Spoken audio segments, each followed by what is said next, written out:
Hello student, welcome all of you on our YouTube channel Beyond Education। हमने class 10th का इससे पहले chapter number 4 quadratic equation उसको complete कर लिया है। आज हम चैप्टर नंबर 5 स्टार्ट कर रहे हैं जो कि आपका है अर्थमेटिक प्रोग्रेशन मीन्स एपी। यानी एपी क्या होती है और इसमें टर्म्स को हम कैसे निकालते हैं, आज हम उसको डिस्कस करेंगे और एक्सरसाइज आपकी 5.1 को भी कंप्लीट करने वाले हैं। फर्स्ट क्वेश्चन आपका स्टेटमेंट बेस्ड है। इससे पहले हम एपी स्टार्ट करें, आइए हम पहले ये देखते कि एपी होती क्या है। अगर यहाँ मैं कुछ ऐसा पैटर्न लिख देता हूँ 2 4 6 8 10 12, यानी ये क्या है। कई स्टूडेंट कहेंगे कि ये आपका इवन नंबर है, ठीक है। कई बोलेंगे कि ये 2 से स्टार्ट है और 10 तक, आपका 2 से 10 तक कितने नंबर्स है 1 2 3 4 5 6 नंबर्स हैं। बट सही है, आपकी थिंकिंग आपकी बिल्कुल सही है। इसमें क्या है देखो, 2 4 मतलब कि कितने का डिफरेंस है 2 का, 4 और 6 में कितने का डिफरेंस है 2 का, 6 और 8 में कितने का डिफरेंस है 2 का, यहाँ भी 2 का और यहाँ भी 2 का। यानी हर जगह आपका डिफरेंस सेम आ रहा है।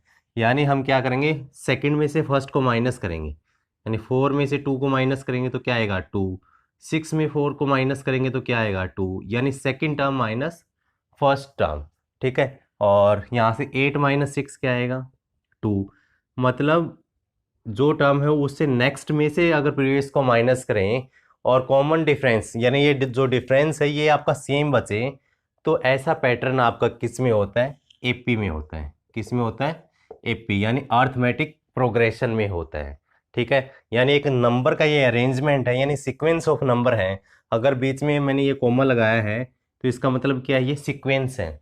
क्या ये सीक्वेंस है।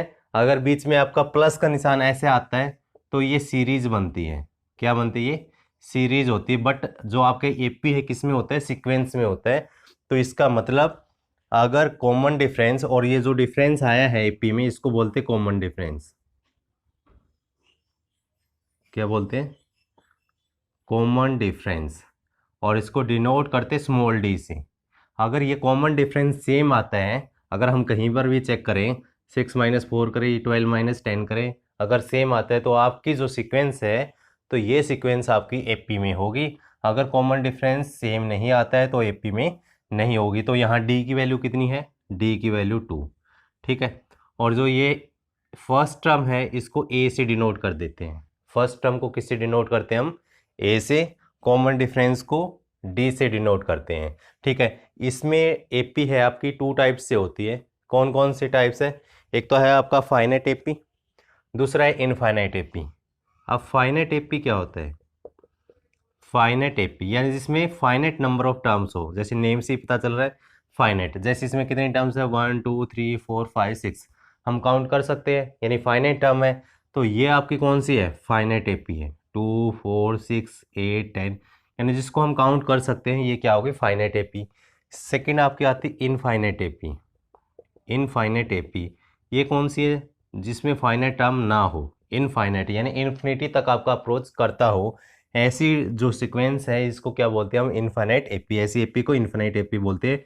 अगर मैं इसको ऐसे राइट करूँ 2 4 6 8 10 एंड सो ऑन, ऐसा भी आगे भी चलता रहता है, इसका मतलब ये कौन से है, इनफाइनाइट एपी है और ये आपकी फाइनाइट एपी है, ठीक है। यानी अगर ये एंड तक आपका ऐसे चलता रहता है कंटिन्यू तो ये आपकी इनफाइनाइट होगी, क्योंकि ये इन्फिनिटी को अप्रोच कर रही, पता नहीं हमें कहाँ तक ये जाएगी।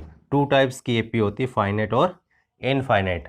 अब आप ये देखो जो कॉमन डिफरेंस है डी, जो कॉमन डिफरेंस है डी, ये क्या क्या पॉसिबल है। ये पॉजिटिव भी हो सकता है, नेगेटिव भी हो सकता है और जीरो भी हो सकता है। डी क्या हो सकता है, पॉजिटिव भी, नेगेटिव भी और आपका जीरो भी हो सकता है, ठीक है। तीनों में से कोई भी हो सकता है। अगर मैंने ये राइट कर दिया यहाँ से 5 3 1, ठीक है, और यहाँ से -1। अब ये देखो 3 में से 5 को माइनस करेंगे तो कितना आएगा -2, 1 में से 3 को माइनस करेंगे तो कितना आएगा -2, -1 में से -1 करेंगे तो क्या आएगा -2। मतलब ये कॉमन डिफरेंस सेम आ रहा है, इसलिए ये क्या है आपका एपी में है। और कॉमन डिफरेंस की वैल्यू क्या आ गई, यानी डी की वैल्यू क्या है 2 है, यानी 2 भी क्या है, इसमें आपका कॉमन डिफरेंस है। इसका मतलब ये नेगेटिव है, तो कॉमन डिफरेंस आपका नेगेटिव भी हो सकता है। अगर मैं कोई सीक्वेंस ऐसे लिखता हूँ 3,3 3 3 3, ठीक है।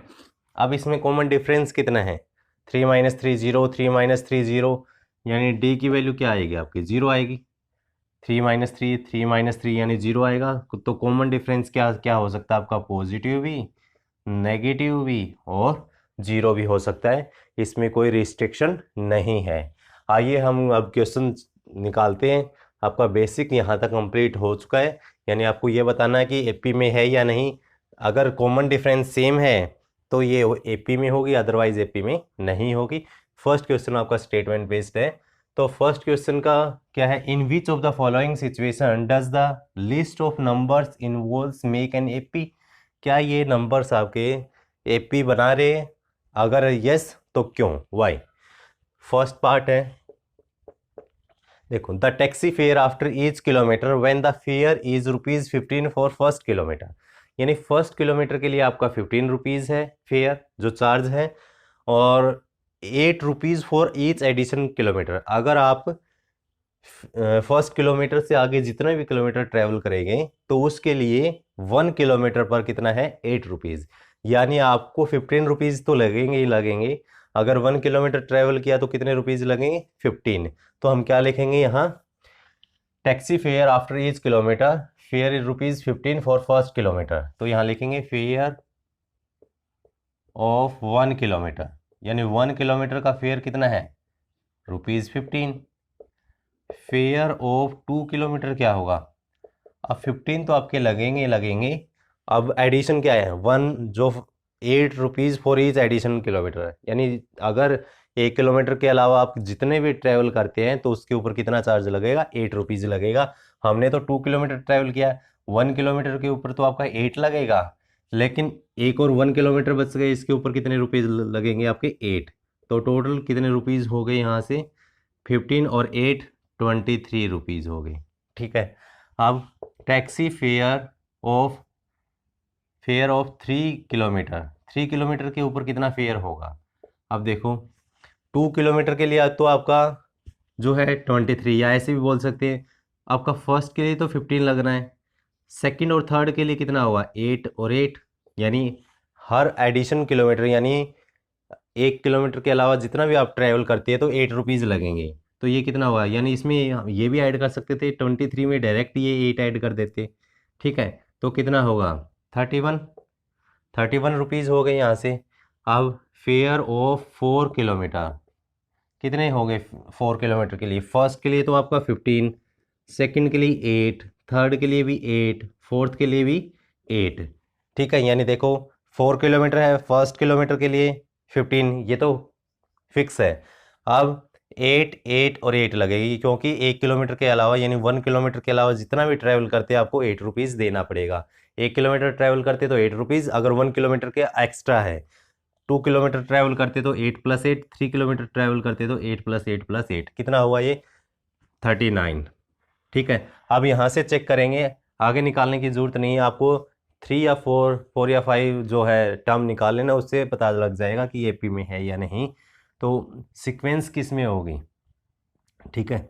सीक्वेंसेस आपकी जो सीक्वेंस बनेगी क्या क्या है, फर्स्ट क्या है 15, सेकंड क्या है 23, थर्ड क्या है 31, 39, ऐसे चलते रहेगी, ठीक है, क्योंकि 5 किलोमीटर 6 किलोमीटर आगे भी चलेगा। अब यहाँ से देखो 23 - 15 कितना आया है आपका, 8, 33 - 23 ये भी क्या आएगा, 8।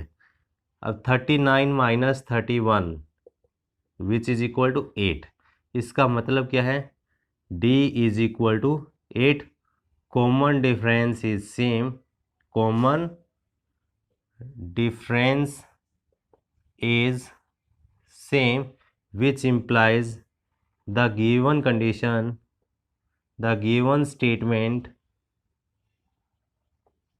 is in an AP।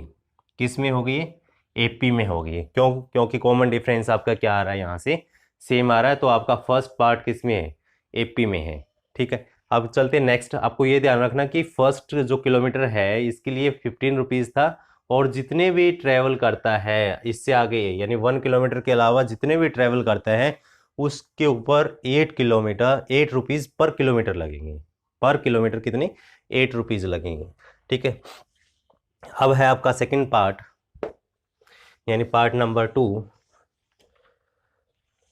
Part number 2 है, थोड़ा सा आपको समझना है इसमें ध्यान से, क्योंकि इसमें आपको वैल्यू नहीं गिवन है कि वैल्यू क्या है। इसने ये बोला है कि amount of air present in a cylinder when A vacuum pump removes 1/4 of the air remaining in the cylinder, यानी 1/4 एयर को रिमूव कर देता है। ठीक है। तो ये एपी में होगा या नहीं, अगर यहाँ कोई नंबर हमें ये पता चलता है कि कितना है अमाउंट इसमें, तो हम मैथमेटिकली उसको जो है निकाल सकते थे इजीली। बट अब हमने सपोज करना पड़ेगा कि सिलेंडर में कितनी एयर है। Let amount of air present in cylinder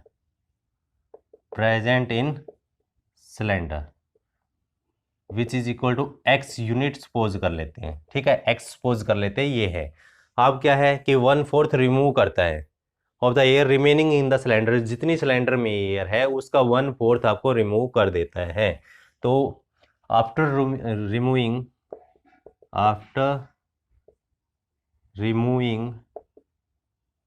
1/4 of air, the air present in the cylinder, कितनी एयर प्रेजेंट होगी? आपका x थी पहले, अब x में से 1/4, यानी x का 1/4 कितना होगा? x का 1/4 x इंटू 1/4, यानी ये एयर इसने निकाल दी। टोटल जितनी थी उसका 1/4, यानी x का 1/4 यानी x/4। तो इसका एलसीएम क्या आएगा? 4x माइनस x मतलब 3x/4। अब ये 3x/4 आपकी एयर प्रेजेंट है। कितनी है एयर प्रेजेंट अब? 3x/4। ठीक है। अब क्या होगा? अब फिर दोबारा से 1/4 एयर निकालेगा। किसका 1/4 एयर? जो अब रिमेनिंग है। ठीक है। Now removing 1/4 of air, the air present in the cylinder which is equal to, अब कितनी है? 3x/4 है, और इसका 1/4 कितना होगा? 3x/4 का 3x/4 का 1/4 यानी 1/4 से मल्टीप्लाई करेंगे तो 3x/16, 3x/16।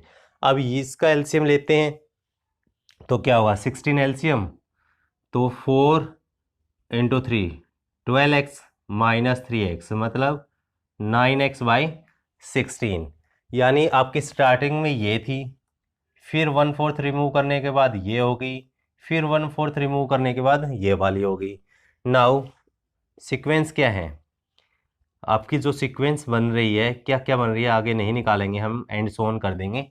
फर्स्ट क्या थी आपकी? x थी, उसके बाद क्या थी? 3x/4 थी, उसके बाद क्या थी? 9x/16 थी, एंड सोन। ऐसे चलता रहेगा। और ध्यान रखना ये डॉट है, ये आपके 3 डॉट्स राइट करने हैं, ऐसा नहीं कि अपनी मर्जी से आपको फिल करते रहो। ठीक है।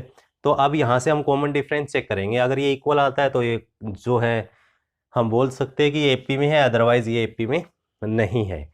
अब यहाँ से 3x/4 में से x को माइनस करेंगे तो एलसीएम क्या आएगा? 4। तो यहाँ क्या है?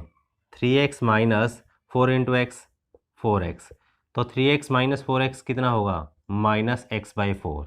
ठीक है। एक तो ये वैल्यू आ चुकी है यहाँ से, 3x/4 में से x को माइनस किया, ये वैल्यू। अब 9x/16 में से इसको माइनस करेंगे, 9x/16 में से क्या माइनस करेंगे? 3x/4। तो एलसीएम क्या हुआ? 16, ये 9x और ये 4 3 12x। तो ये कितना होगा आपका? Minus 3x/16। यहाँ आपका माइनस x/4 कॉमन डिफरेंस है, यहाँ कॉमन डिफरेंस क्या है?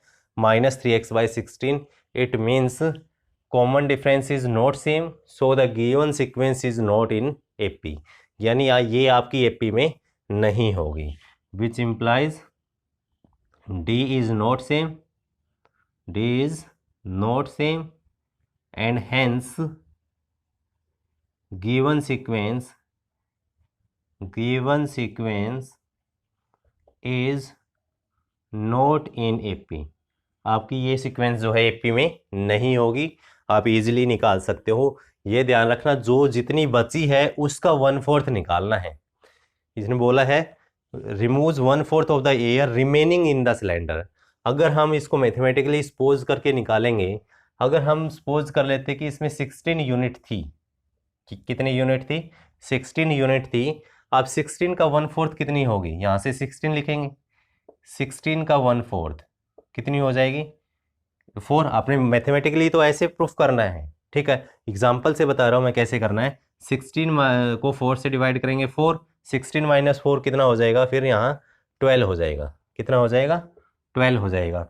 अब 12 का 1/4 निकालना है, यहाँ 12 आएगा, जो वैल्यू यहाँ थी वहीं आई थी यहाँ, यानी यहाँ 12 आएगा। अब यहाँ 12 का 1/4 कितना हुआ? 12 × 1/4 यानी 3 हो जाएगा, तो यहाँ 3 होगा। 12 - 3 कितना हो जाएगा आपका? 9 हो जाएगा, यानी ये 9 हो गया। यहाँ से कितना हो जाएगा? 9। अब ये देखो फर्स्ट क्या थी? 16, ये क्या है? 12, यानी आपका कुछ ऐसे बन गया ना AP 16, 12 और 9। 12 - 16 कितना होगा? -4। 9 - 12 कितना होगा? -3।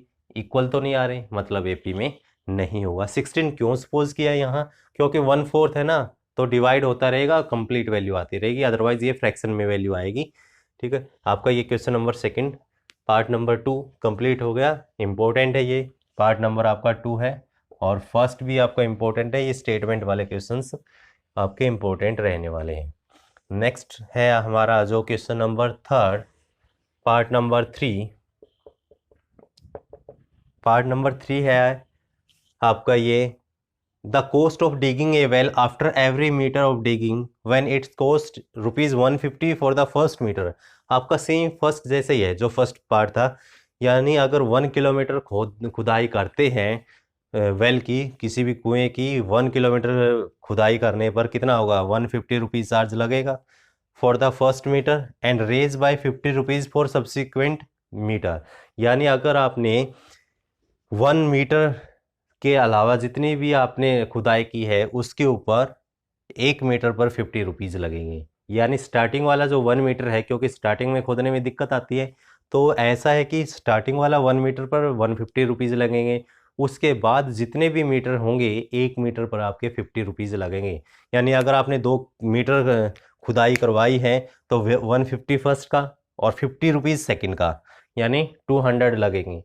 अगर 3 मीटर आपने खुदाई करवाई तो 150 फर्स्ट का, 50 सेकंड का, और 50 फिर एक और सेकंड थर्ड का, मतलब 50 और 50 100 और 150 250 लग जाएंगे। यानी हमें ऐसे एक AP बनाएंगे, सीक्वेंस बनाएंगे, फिर उसको चेक करेंगे AP में है या नहीं है। तो क्या लिखेंगे? Cost of digging 1 metre, cost of digging 1 metre well कितना है? ₹150, ठीक है। Cost of digging 2 metre well, अगर 2 मीटर करेंगे तो 150 तो फर्स्ट का, और 50 सेकंड का, तो कितना हुआ ये आपका? 200 रुपीज़ हो गया, ठीक है। अब cost of digging 3 metre well, 3 metre पे कितना हुआ? 150 फर्स्ट का, 50 सेकंड का, और 50 थर्ड का, तो ये कितना होगा? 250 रुपीज़ हो गया, ₹250। Next cost of digging 4 metre well, first का कितना है? 150, सेकंड का भी 50, थर्ड का भी 50, फोर्थ का भी 50, तो ये कितना हुआ आपका? 200, और ये ₹300 हो गया, ठीक है। अब sequence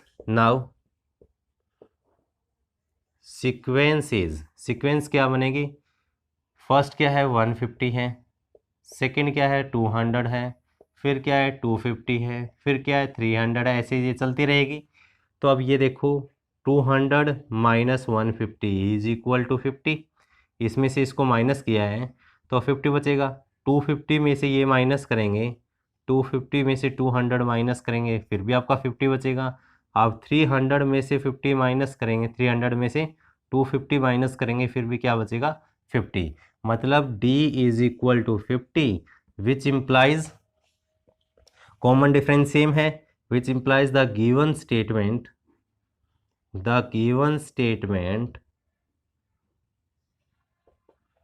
are in AP because D is same, यानी कॉमन डिफरेंस क्या है आपका? सेम है। तो ये आपका किस में होगा? AP में होगा। इजी क्वेश्चन था आपका, फर्स्ट जैसे ही था। अब पार्ट नंबर 4 है, इसमें थोड़ा सा जो अलग है, फर्स्ट और सेकंड और फोर्थ है। सेकंड और फोर्थ थोड़ा सा अलग है और आपका लगभग सेम है ये, यानी फर्स्ट और थर्ड। फोर्थ पार्ट है। फोर्थ पार्ट में क्या बोला था? Amount of money in the account every year when ₹10,000 is deposited at the compound interest eight 8% per annum. ये देखो 10,000 रुपीज़ थे उसके अकाउंट में डिपॉजिट करवाए थे और इंटरेस्ट क्या लिया? 8%। कौन सा इंटरेस्ट है? कंपाउंड है, सिंपल इंटरेस्ट नहीं है, कंपाउंड इंटरेस्ट है। तो फर्स्ट जो स्टार्टिंग में मनी कितनी थी? Amount of money in the account every year when rupees इतने डिपॉजिट एट द कंपाउंड। देखो money in the starting, money in the starting में मनी कितनी है इसकी? 10,000 रुपीज़ है। ठीक है, रुपीज़, यहाँ रुपीज़ लिख लेना, रुपीज़ 10,000 है। अब अगर 1 ईयर के बाद इंटरेस्ट कितना होगा? 1 ईयर का 8% है। ठीक है, interest of 1 year, interest of 1 year, 1 year का जो सिंपल और कंपाउंड दोनों इक्वल होता है, यानी क्या होगा? जो अमाउंट है, यानी प्रिंसिपल है आपका, प्रिंसिपल इनटू रेट, रेट कितनी है? 8%, टाइम कितना? 1 ईयर का, डिवाइडेड बाय 100। 2 जीरो से 2 जीरो कैंसिल, मतलब कितने हो गए? ये 800 रुपीज़ हो गई, 800 रुपीज़। अब देखो अब अमाउंट कितना हुआ है? 10,000 ये था, 800 ये था, यानी नाउ अमाउंट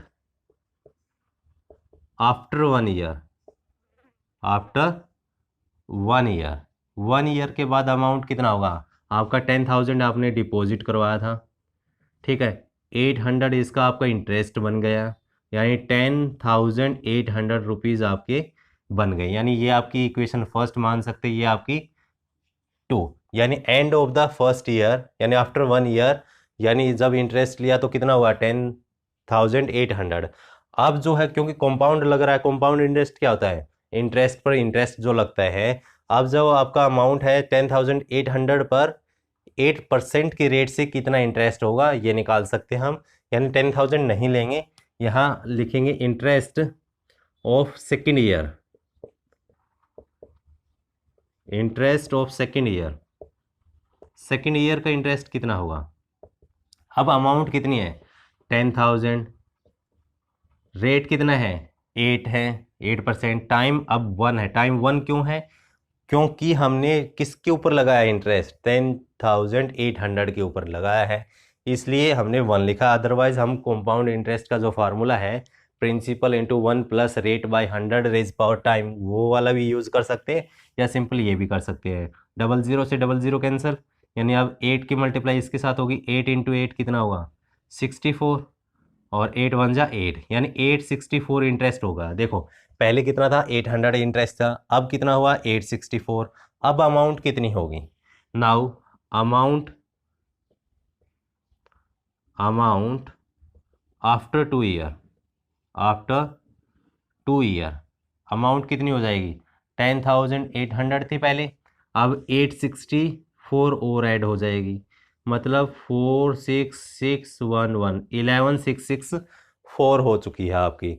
नेक्स्ट ऐसे ही हम निकाल सकते हैं कि आपका इंटरेस्ट कितना होगा थर्ड ईयर का, इसके ऊपर इंटू 8 इंटू 1/100, ये भी निकाल सकते हैं। अब हम चेक करेंगे कि ये एपी में है या नहीं। सीक्वेंस क्या होगी? नाउ सीक्वेंस क्यों राइट कर रहे हैं? क्योंकि जो ये है जो पैटर्न बनता है डेफिनेट पैटर्न, इसको सीक्वेंस ही बोलते हैं। फर्स्ट आपकी 10,000 थी, 10,000, उसके बाद क्या थी 10,800 थी, उसके बाद क्या थी 11,664 थी, एंड सो ऑन, ऐसे चलती रहेगी। अब देखो 10,800 में से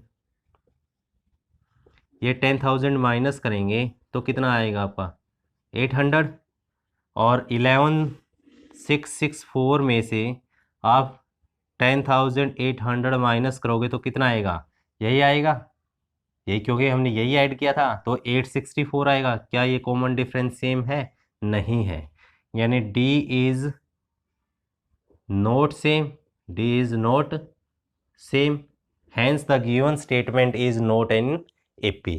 तो ये आपका AP में नहीं होगा, ठीक है।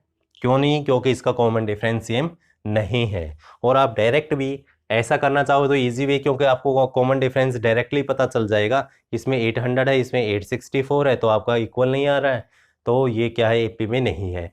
या फिर अगर आप फॉर्मूला लगाना चाह रहे हो तो फॉर्मूले से भी कर सकते हो, ठीक है। फॉर्मूला आपका क्या है, अगर आपको अमाउंट निकालनी है तो फार्मूला है principal into 1 plus rate by 100 raise power time, ठीक है, यानी P into 1 plus R by 100 raise power T for time, R for rate. अगर फर्स्ट ईयर में आपका कितना था 10,000 था, तो आपको जो 10,000 राइट करना है, और फिर अमाउंट कितनी है सेकेंड ईयर पे 10,000 इंटू 1 प्लस R बाय 100, और टाइम कितना होगा यहाँ 1 होगा। फिर इसको कैलकुलेट कर लेना, फिर यहाँ टाइम की वैल्यू 2 निकालोगे तो वहाँ आपका 11,664 आया था, वो वाली वैल्यू आ जाएगी, ठीक है। या आप डायरेक्टली ऐसे ही कर सकते हो, या ये फार्मूला लगाकर भी कर सकते हो। नेक्स्ट हम चलते हैं क्वेश्चन नंबर सेकंड, जो हमारा है अब इजी क्वेश्चन आने वाला है, क्यों, क्योंकि ये स्टेटमेंट बेस्ड थे, उसमें आपको स्टेटमेंट ऑलरेडी गिवन होगी। आइए अब करते हैं क्वेश्चन नंबर 2। अब आपका क्वेश्चन नंबर सेकंड है, right first 4 term of the AP। आपने फर्स्ट 4 टर्म निकालनी है। आप देखो AP की जो टर्म है, अगर हम ये बोलें कि 2, 4, 6, 8, 10 जो हमने स्टार्टिंग में लिखा था, अगर ये वैल्यू A है, इसमें कॉमन डिफरेंस कितना है आपका 2 ऐड हो रहा है, तो क्या हम इसको A प्लस D बोल सकते हैं, यस बोल सकते हैं ना, A प्लस D, यानी कॉमन डिफरेंस इसमें ऐड कर देंगे। और इसको 6 को क्या बोल सकते हैं, A प्लस 2D बोल सकते हैं, क्योंकि A की वैल्यू 2 थी आपका, और 2 D की वैल्यू भी क्या है 2, 2 इंटू 2 4, और ये क्या है 2 प्लस 4 कितना होगा 6। और इसको जो है इसको क्या बोल सकते हैं हम, A प्लस 3D आएगा, और ऐसे ये क्या आएगा A प्लस 4D। यानी ऐसी AP में क्या होती है A plus D, A plus 2D, A plus 3D, A plus 4D, ऐसी वैल्यू चलती रहती हैं। तो हमने निकालनी है यहाँ क्या, फर्स्ट 4 टर्म निकालनी है। तो फर्स्ट 4 टर्म क्या क्या हो जाएगी, A plus D, A plus 2D, या फिर A प्लस 3D हो जाएगी, ठीक है। तो ये लिखेंगे हम, first 4 term of AP is, let first 4 term of an AP क्या क्या है, फर्स्ट A है, A प्लस D है, A प्लस 2D है, A प्लस 3D है, ये होगी फर्स्ट 4 टर्म, ठीक है। अब यहाँ A और D की वैल्यू पुट कर देना। A की वैल्यू क्या है 10, तो ये वैल्यू क्या आएगी 10, यानी A is equal to 10। A plus D कितना होगा, A प्लस D, A की वैल्यू आपकी 10 है और D की वैल्यू भी 10 है, 10 प्लस 10 कितना होगा 20। अब A प्लस 2D की वैल्यू निकालेंगे, A की वैल्यू क्या है 10, 2 टाइम्स D की वैल्यू भी क्या है 10, तो ये 10 प्लस 20 कितना हो जाएगा 30। Next A plus 3D, A की वैल्यू 10 है 3, और D की वैल्यू क्या है 10, तो 10 प्लस 30 कितना हो जाएगा 40। तो 4 term of AP is, 4 terms of an AP is क्या क्या है, फर्स्ट टर्म आपकी 10 है, सेकंड क्या है A प्लस D की वैल्यू कितनी है 20 है, A प्लस 3D की वैल्यू कितनी 30 है, ये क्या है 40। यानी आपने जितनी भी वैल्यू ये A और D की यहाँ पुट कर देना इन चारों में, आपके जो 5 पार्ट है ये कंप्लीट निकल आएंगे। जैसे यहाँ सेकंड में e की वैल्यू -2 है, d की वैल्यू 0 है, d की वैल्यू 0 पुट करोगे, यहाँ भी 0 आएगा, यहाँ भी 0 आएगा, यहाँ भी 0 आएगा, तो बचेगा क्या, यहाँ सिर्फ और सिर्फ ये बचेगा। यानी इसमें जो आपकी AP बनेगी क्या होगी, -2 -2 -2 -2, यानी जो कॉमन डिफरेंस है यहाँ 0 आ चुका है, यहाँ नेगेटिव है, यहाँ पॉजिटिव है, यानी तीनों हो सकते हैं। तो अगर जिसमें 0 आता है ये कांस्टेंट AP बनती है, क्या बनती है, कांस्टेंट AP होती है ये। तो यहाँ वैल्यू पुट कर लेना। मैं इसका एक पार्ट और करवा देता हूँ, आपका पार्ट नंबर 5th। ये आपके जो है 3rd और 5th में भी A और D की value as it is put करनी है। पुट आपने 5th में भी ऐसे ही करना है, बट यहाँ फ्रैक्शन में गिवन है तो इसलिए मैं इसको करवा देता हूँ। यानी A की वैल्यू क्या है, यहाँ से पहले ये लिखना है, first 4 term of AP is this, A is equal to कितना है आपका -1.25, और अब किसकी वैल्यू निकालनी है हमने, A प्लस डी की। A की वैल्यू है -1.25 और D की वैल्यू कितनी है, माइनस है, ये क्या है, ये माइनस है 0.25, तो प्लस लिखेंगे, और D की वैल्यू क्या है -0.25, तो प्लस और माइनस की प्रोडक्ट क्या होने वाली है, माइनस होगी, -0.25, इसको ऐड करेंगे 5 और 5 10, 2 और 2 4 और 1 5, और ये कितने हैं -1, यानी -1 आपका 5 हो जाएगा। नेक्स्ट A प्लस 2D की वैल्यू, A की वैल्यू क्या है -1.25 प्लस 2D की वैल्यू क्या है माइनस टाइम 0.25, तो ये आपकी होगी -1.25, अब ये माइनस हो जाएगी तो ये क्या होगी 0.50, अब इन दोनों को ऐड करोगे तो 0 और 5 को 5, 5 और 2 7 और ये 1, यानी -1.75। नेक्स्ट A प्लस 3D की वैल्यू, A की वैल्यू आपकी -1.25 थी, 3D की वैल्यू क्या है -0.25, तो ये होगी -1.25 -0.75 हो जाएगी। अब 5 और 5 10, 7 और 2 9 और 1 10, कैरी 1 1 और 1 2, यानी ये हो जाएगा आपका -2। तो ये आपकी 4 टर्म होगी, यानी 4 terms of AP is 4 terms of an AP is क्या क्या होगी, फर्स्ट है आपकी -1.25, सेकंड है -1.50, यानी -1.5 भी लिख सकते हैं, ये -1.75, और ये क्या है -2। ये आपकी फर्स्ट 4 टर्म आ चुकी है, यानी डायरेक्टली आपने क्या करना है, इसमें फॉर्मूला में ये वैल्यूज़ पुट कर लेनी, आपका क्वेश्चन नंबर 2 कंप्लीट हो जाएगा। अब क्वेश्चन नंबर 3 है, इसमें आपको ये सीक्वेंस गिवन है, यानी AP आपको गिवन है, और इसकी आपको क्या निकालनी है, फर्स्ट टर्म और कॉमन डिफरेंस निकालना। आपको ये गिवन है कि ये AP में है, तो फर्स्ट पार्ट का जो फर्स्ट टर्म है ये क्या होगी, A 3 है, और D कितनी होगी, D होगा second term minus first term, यानी 1 में से 3 को माइनस करेंगे, 1 - 3 कितना होगा -2, यानी किसी भी 2 टर्म में से माइनस कर देना, पीछे वाली में से आगे वाले माइनस, यानी -3 में से ये माइनस करोगे, माइनस माइनस प्लस हो जाएगा, -3 + 1 कितना होगा -2। हमने D की वैल्यू निकालनी, किसी एक में से निकाल लेना, क्योंकि ये आपको गिवन है कि ये AP में है, तो आपको A और D की वैल्यू निकालना है। A की वैल्यू 3, D की वैल्यू क्या आ गई -2 है। सेकेंड पार्ट में A की वैल्यू कितनी है -5, फर्स्ट टर्म कितनी -5, तो कॉमन डिफरेंस क्या आएगा, D क्या आएगा, second term minus first term, -1 में से ये माइनस करेंगे, -1 में से क्या माइनस करेंगे -5, यानी -1 माइनस माइनस क्या होगा +5, अब 5 - 1 कितना होगा 4, D की वैल्यू क्या आ चुकी है 4 है, कॉमन डिफरेंस, या यहाँ से भी देखो 7 - 3 कितना होगा 4, यानी कॉमन डिफरेंस कहीं से निकाल लो अगर AP में गिवन है तो। ऐसे ही आपका 3rd और 4th पार्ट है। 3rd पार्ट में आपका A की वैल्यू क्या है, फर्स्ट टर्म है 1/3, कॉमन डिफरेंस क्या होगा, सेकेंड टर्म में से फर्स्ट टर्म को माइनस कर देंगे, सेकेंड टर्म 5/3 में से ये माइनस करेंगे, एलसीएम क्या है 3, 5 - 1 कितना होगा 4, यानी 4/3 आपका क्या आ चुका है, यहाँ से कॉमन डिफरेंस आ चुका है। वैसे भी देखो डेनोमिनेटर में वैल्यू सेम है, तो 5 - 1 4, 9 - 5 4, 13 - 9 कितना होगा 4 होगा, तो इसलिए ये भी क्या हो गई आपकी AP में होगी। और 4th पार्ट है, इसमें भी A की वैल्यू क्या है A की वैल्यू 0.6 है, तो D की वैल्यू क्या होगी, सेकेंड टर्म में से फर्स्ट टर्म को माइनस करना है, यानी 1.7 में से 0.6 को माइनस करना है। अब 7 में से 6 को माइनस करेंगे 1 आएगा, तो ये आएगा आपका 1.1, ठीक है, ये आपका कॉमन डिफरेंस आ गया। तो इसलिए आपका थर्ड क्वेश्चन भी कंप्लीट हो चुका है। अब है नेक्स्ट क्वेश्चन, क्वेश्चन नंबर 4 और आज का जो लास्ट क्वेश्चन है ये। अब इसमें क्या लिखना है, चेक करना है कि ये एपी में है या नहीं। अगर एपी में है तो 3 टर्म्स और लिखनी है इसकी, राइट 3 टर्म्स। आपका फर्स्ट है part, the given sequence is क्या क्या है 2 4 8 16 ऐसे चलती रहती हैं।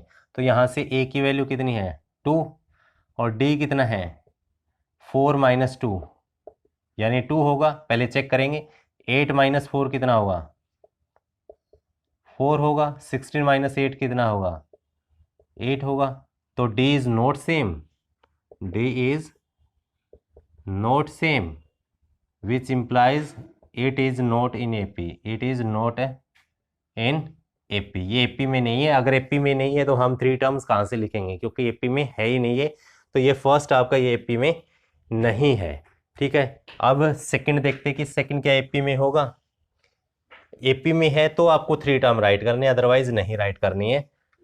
इससे आगे वाली जैसे सेकंड पार्ट है आपका, इसमें वैल्यूज है आपकी 2 5/2 3 7/2 ये है, और एंड सो ऑन। अब A की वैल्यू कितनी है यहाँ से 2, D की वैल्यू कितनी है, सेकंड टर्म में से फर्स्ट टर्म को माइनस करेंगे तो एलसीएम क्या होगा 2। तो यहाँ से 5, 2 × 2 कितना होगा 4, 5 - 4 कितना होगा 1 यानी 1/2। और यहाँ से 3 में से इसको भी माइनस करेंगे 5/2 को, थर्ड टर्म में से सेकंड टर्म को माइनस करेंगे 2 × 3 कितना 6 - 5 कितना है 1/2। और इसमें से भी ये यानी ये कंप्लीट चेक करेंगे तीनों में ही, यानी कंप्लीट वैल्यू 7 - 2 × 3 कितना होगा 6 यानी 1/2। डी सेम है तो इसका मतलब yes it is in AP, it is in AP में है। तो नेक्स्ट जो 3 टर्म्स क्या होंगी, अब जो है आपका लास्ट टर्म क्या थी यहाँ 7/2 थी, इसमें कॉमन डिफरेंस को ऐड कर देना। इससे नेक्स्ट आ जाएगी जो टर्म आएगी उसमें फिर कॉमन डिफरेंस को ऐड कर देंगे। यानी हमारी ये कौन सी है 1 2 3 4, फोर्थ टर्म, फिफ्थ टर्म क्या हो जाएगी, फिफ्थ टर्म जो हमारी क्या होगी, जो नेक्स्ट 3 टर्म्स आर क्या लिखेंगे, नेक्स्ट 3 टर्म्स आर क्या क्या होगी, जो लास्ट टर्म 7/2 है इसमें क्या ऐड कर देंगे कॉमन डिफरेंस क्या है 1/2, ठीक है।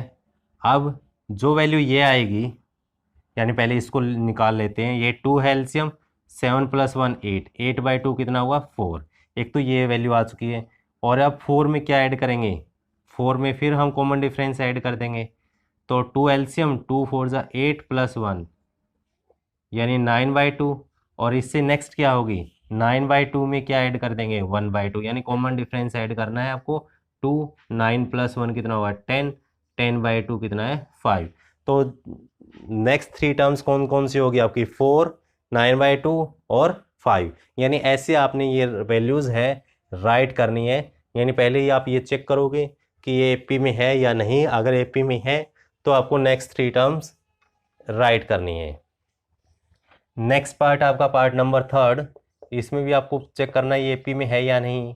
तो A की वैल्यू क्या है -1.2 और D की वैल्यू क्या होगी, यहाँ से देखना आपकी -3.2 में से इसको माइनस करेंगे किसको -1.2 को। तो -3.2 माइनस क्या हो जाएगा प्लस, कितना है ये 1.2, तो ये कितना होगा 0, 3 - 1 2, लेकिन नेगेटिव आएगा यानी -2 आ चुका है। अब यहाँ से भी क्या -2 है, यस 2 से 2 कैंसिल, -5 माइनस यानी +3 -2, यहाँ से भी -2 होगा। आप एक बार निकाल लेना इसको, यानी -5.2 में से हम अगर माइनस करेंगे 3.2 तो ये वैल्यू भी आपकी -2 आने वाली है। तो कॉमन डिफरेंस है सेम। तो नेक्स्ट जो टर्म होगी, यानी हमारी कौन सी टर्म है 7.2 से आगे, तो नेक्स्ट टर्म इज, यानी कौन सी टर्म 1 2 3 4 यानी फिफ्थ टर्म क्या होगी आपकी लास्ट टर्म है, इसमें कॉमन डिफरेंस को ऐड कर देंगे। कॉमन डिफरेंस है क्या -2 ऐड करेंगे। देखो -7.2 में से -2 ऐड करेंगे, -2 ऐड किया है तो ये 2, ये होगा -9 यानी -9.2। ये फिफ्थ सिक्स टर्म क्या होगी, अब इसमें -9.2 में हम कॉमन डिफरेंस को ऐड कर देंगे, वही होगा ये -11.2। और सेवन्थ टर्म जो है ये क्या होगी, -11.2 में से -2 ऐड करेंगे हम, तो ये होगा -13.2। यानी ये आपकी नेक्स्ट 3 टर्म्स हो गई है। ऐसे आप फोर्थ निकाल सकते हो, बिल्कुल सिंपल है।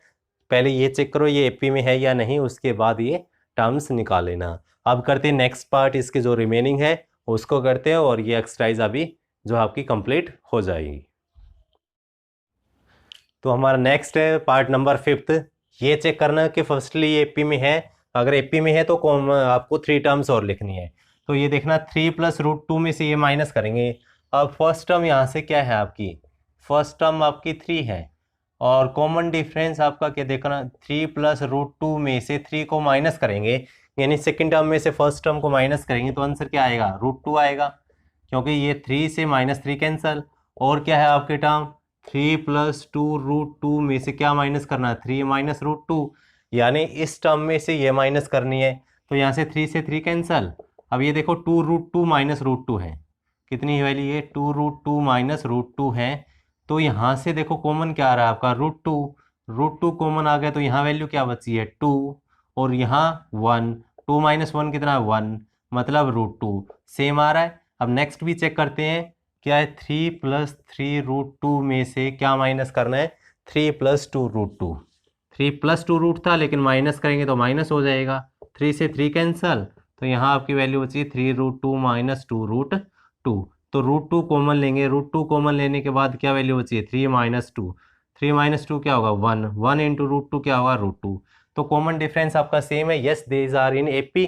तो नेक्स्ट टर्म कौन सी होगी, 1 2 3 4, फिफ्थ टर्म है, तो फिफ्थ टर्म फिफ्थ टर्म क्या होगी, आपकी जो लास्ट टर्म थी, इसमें अगर हम कॉमन डिफरेंस को ऐड कर देते हैं, कॉमन डिफरेंस क्या आपका √2 है, इसको ऐड कर देंगे तो फिफ्थ टर्म आ जाएगी।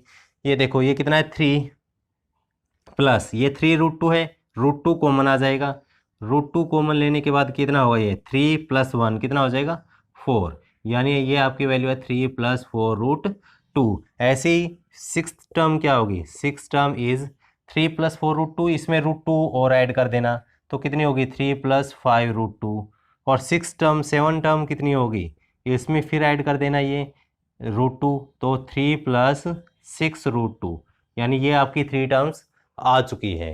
यानी आपका ये एपी में था, और एपी में हमने 3 टर्म्स निकाल लिए।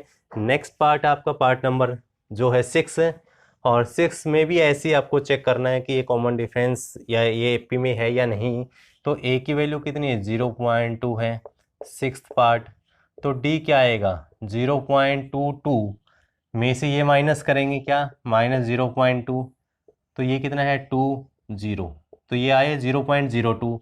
नेक्स्ट इसमें से ये माइनस करेंगे, 0.222 में से 0.22 माइनस करेंगे, तो ये 200। अभी देखो ये है 0.02, ये है 0.002। D is not same, D is not same, which implies it is not in AP, it is not in AP. अगर एपी में नहीं है तो हम आगे कुछ नहीं निकालेंगे, तो इसका मतलब ये हमारा एपी में नहीं है। और नेक्स्ट है 6 7 8 9 आप अपने आप करना, क्योंकि सिंपल क्वेश्चन है, और वैसे वीडियो काफ़ी लेंथी हो जाएगी, और ये आप ट्राई भी कर सकते हो। 10th जो पार्ट है, इसमें कॉमन डिफरेंस देखो, फर्स्ट टर्म आपकी ए है, तो कॉमन डिफरेंस क्या है, 2a - a करेंगे तो a आएगा, इसमें से ये माइनस करेंगे, 3a में से ये माइनस करेंगे, 3a - 2a, फिर भी आपका a आएगा, 4a में से 2a माइनस करेंगे, फिर भी 4a में से 3a माइनस करेंगे, फिर भी आपका क्या आएगा, a आएगा। यानी कॉमन डिफरेंस सेम है, which implies d is same, which implies it is in AP, it is in AP। तो हमारे क्या निकाला, ये 1 2 3 4 4 टर्म तक है, फिफ्थ टर्म क्या होगी, फिफ्थ टर्म होगी जो लास्ट टर्म है फोर्थ, इसमें कॉमन डिफरेंस को ऐड कर देना, यानी 5a हो जाएगी। सिक्स्थ टर्म कौन सी होगी, तो अब फिफ्थ टर्म में कॉमन डिफरेंस अगर हम ऐड कर देंगे तो ये 6 टर्म आ जाएगी, 7 टर्म क्या होगी, अगर 6 टर्म में कॉमन डिफरेंस ऐड कर देंगे तो ये हमारी 7 टर्म आ जाएगी। यानी ये वैल्यू आपकी आ चुकी है। जो नेक्स्ट 3 टर्म्स है ये भी हमने निकाल ली है। 11th जो पार्ट है ये चेक करेंगे कि फर्स्टली ये AP में है या नहीं है। तो फर्स्ट टर्म इसकी A है, तो कॉमन डिफरेंस कितना है, A² माइनस A, यानी A कॉमन आ जाएगा, यहाँ से A माइनस 1 बचेगा, A माइनस 1। अब A3 में से A² को माइनस करेंगे, A3 में से A² को माइनस करेंगे, कॉमन क्या आएगा आपका A², तो A माइनस 1। यहाँ देखो A माइनस 1 तो सेम है, बट यहाँ A है, यहाँ क्या है A² है, आगे A³ आएगा, यानी common difference not same, D is not same, which implies it is not in AP, it is not in AP, ये AP में नहीं है। ठीक है, ये AP में नहीं है। और अब है आपके दोनों इंपॉर्टेंट क्वेश्चन है, 11th और 12th। इंपॉर्टेंट क्योंकि इसमें रूट आ चुका है।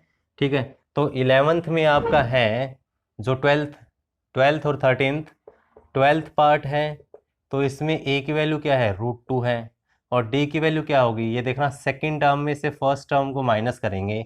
अब ये √8 है, इसको क्या लिख सकते हैं, 4 × 2 लिख सकते हैं, 4 × 2 8 होता है, 4 का स्क्वायर रूट कितना आएगा, बाहर 2 आ जाएगा, और अंदर क्या बचेगा, √2 माइनस √2। अगर 2 √2 में से √2 माइनस करेंगे, यानी √2 कॉमन ले लेंगे दोनों में से, क्या कॉमन आएगा, √2, अंदर वैल्यू क्या बचेगी, यहाँ 2 बचेगी, यहाँ 1 बचेगी, 2 माइनस 1 कितना होगा, 1, मतलब √2 आएगा।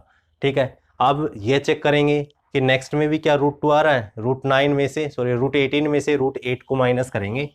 √18 में से किसको माइनस करना है, √8, 18 को क्या लिखेंगे 9 × 2, और √8 को क्या लिखेंगे 4 × 2, 9 का स्क्वायर रूट कितना आएगा 3, और √2 का √2 रहेगा, 4 का कितना होगा 2, √2 का √2, कॉमन क्या आ रहा है आपका √2, यहाँ से 3 माइनस 2 कितना होगा 1, यानी 3 माइनस 2 विच इज़ 1, यानी √2, यहाँ से भी √2 वैल्यू आ रही है, यहाँ से भी √2, और ये भी चेक कर लेना आप, ये भी क्या आएगा आपका √2 आएगा, तो कॉमन डिफरेंस आपका सेम है।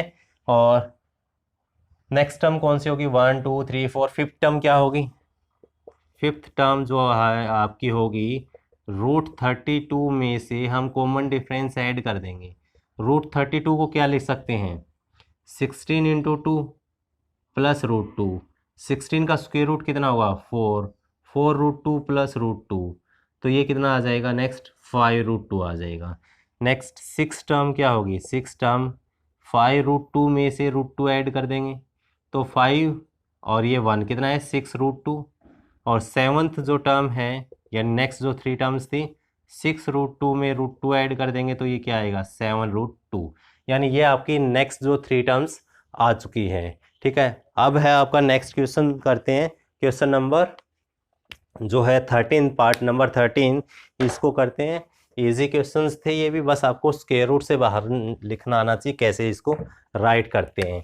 तो 13 है आपका, तो इसमें क्या है, A की वैल्यू आपकी √3 है, A इज इक्वल टू √3 है, तो यहाँ से D की वैल्यू चेक करना, D क्या आएगी, √6 में से √3 को माइनस करेंगे, √6 में से √3, √6 को क्या लिख सकते हैं 2 × 3 माइनस √3, तो इसको अलग अलग भी लिख सकते हैं, √2 √3 माइनस √3, तो कॉमन क्या आएगा यहाँ से √3 आएगा, तो यहाँ से वैल्यू क्या बचेगी आपकी √2 माइनस 1 बचेगी, क्योंकि 6 को हम ऐसे लिख सकते हैं 2 × 3, और एक प्रॉपर्टी थी आपने 9th क्लास में किया था, √mn क्या होता है, √m और √n होता है। ठीक है, इस प्रॉपर्टी से हमने इसको अलग अलग लिख दिया। अब दोनों में कॉमन क्या आ रहा है आपका √3, यानी ये कॉमन डिफरेंस है। नेक्स्ट चेक करेंगे √9 में से आपका √6 को, √9 में से √6 को माइनस करेंगे, √9, 9 का स्क्वायर रूट क्या होता है 3, और 6 को क्या लिखेंगे वही 3 × 2। ठीक है, 3 × 2 करेंगे तो ये क्या होगा 3 माइनस √3 और √2।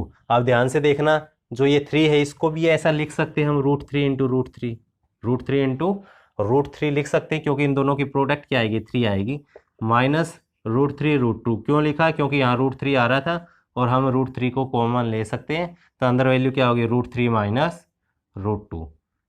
अब यहाँ से तो √3 माइनस √2 है, यहाँ √2 माइनस 1 है, ये तो सेम है, बट ये दोनों सेम नहीं है, तो कॉमन डिफरेंस सेम नहीं है, तो इसलिए एपी में नहीं होगा। Since D is not same, D is not same, common difference is not same, which implies it is not in AP, it is not in AP, ये एपी में नहीं है, हम इसकी नेक्स्ट टर्म तो निकाल ही नहीं सकते। ठीक है, अब लास्ट के 2 क्वेश्चंस है, ये इजी है, बट आपको ये केस में गिवन है तो पहले आपको इसको कन्वर्ट करना पड़ेगा किसमें, नंबर में। तो आपका जो पार्ट नंबर 14 है, इसमें 1 का स्क्वायर क्या होगा, ये 1, 3 का स्क्वायर क्या होगा 9, 5 का स्क्वायर क्या होगा 25, 7 का स्क्वायर क्या होगा 49, क्या ये पी में है।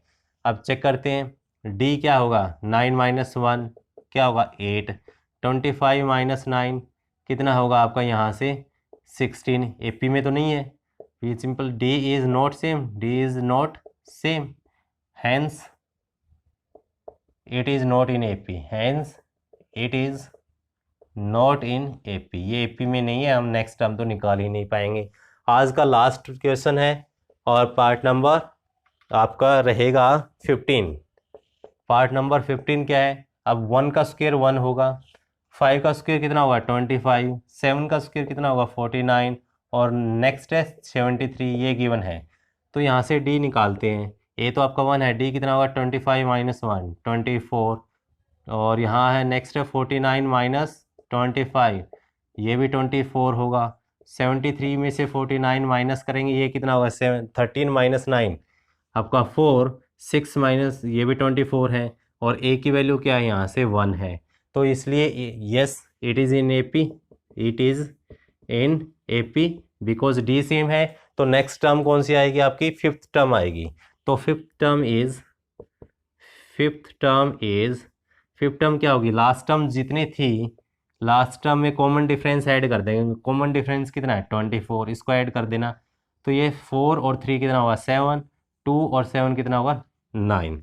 6th टर्म क्या आएगी, 6th टर्म आपकी होगी, जो 5th टर्म है इसमें कॉमन डिफरेंस को ऐड कर देना, 7 और 4 कितना होगा 11, 9 और 2 11 और 1 12, और 7th टर्म क्या होगी, 7 टर्म होगी 121 में 24 को ऐड कर देना, तो ये 541 यानी 145, ये आपकी लास्ट की जो 3 टर्म्स है ये हमने निकाल ली। या फिर आप लास्ट 3 टर्म्स को डायरेक्ट भी निकाल सकते हैं, एक फार्मूला मैं यहाँ राइट करता हूँ जो मैंने अभी पहले करवाया भी था। आपको कौन सी टर्म निकालनी है, 5th टर्म निकालनी है, 1 2 3 4 टर्म तो होगी, 5th टर्म निकालनी, तो 5th टर्म होगी क्या आपकी, 5th जो टर्म होगी a प्लस 4d होगी, a प्लस 4d होगी, जैसे हमने ये किया था a plus D, a plus 2d, a plus 3d, a plus 4d, a plus 5d, ऐसे लिखते हैं ना। तो इसका मतलब ये first term, second term, third term, fourth term, और ये आपकी 5th टर्म होगी। 5th टर्म क्या होगी a plus 4d, 6th term क्या होगी a प्लस 5d, मतलब एक कम होगी। ये चेक करते क्या 5th टर्म यही आएगी हमारी, a की वैल्यू देखो क्या है यहाँ से 1 है, प्लस 4, d की वैल्यू कितनी है 24 है, तो 24 से इसको मल्टीप्लाई कर देंगे, 4 4 ज़ा 16, 4 2 ज़ा 8 और 1 9, कितना होगा ये 96 प्लस 1 97। देखो ये आपकी आ चुकी थी 4th टर्म, ऐसे भी निकाल सकते हैं आप 5th, और नेक्स्ट 6th आएगा तो यहाँ a प्लस 5d होगा, 7th निकालना है तो a प्लस 6d होगा। ठीक है, ये हमने आज एक्सरसाइज आपकी 5.1 कंप्लीट कर ली है। आई होप आपको ये समझ में आया होगा, एक बार प्रैक्टिस करना, आप अच्छे से इसको कैरी अप कर लोगे। नेक्स्ट हम एक्सरसाइज करेंगे 5.2। अगर सेशन अच्छा लग रहा है, वीडियो अच्छी लग रही है तो चैनल को अभी के अभी सब्सक्राइब करना। अगर न्यू स्टूडेंट्स जुड़े हैं तो हमारा 4th चैप्टर है उसको भी देखना, और आज हमने स्टार्ट किया है चैप्टर नंबर 5 एपी, और इसमें टाइप्स भी बताए थे हमने कौन कौन से थे, फाइनाइट और इनफाइनाइट एपी। नेक्स्ट हम स्टार्ट करेंगे 5.2। आज के लिए इतना ही, चैनल को सब्सक्राइब ज़रूर करना है और वीडियो को जितना हो सकता है उतना शेयर करना है। Okay, thank you and all the best.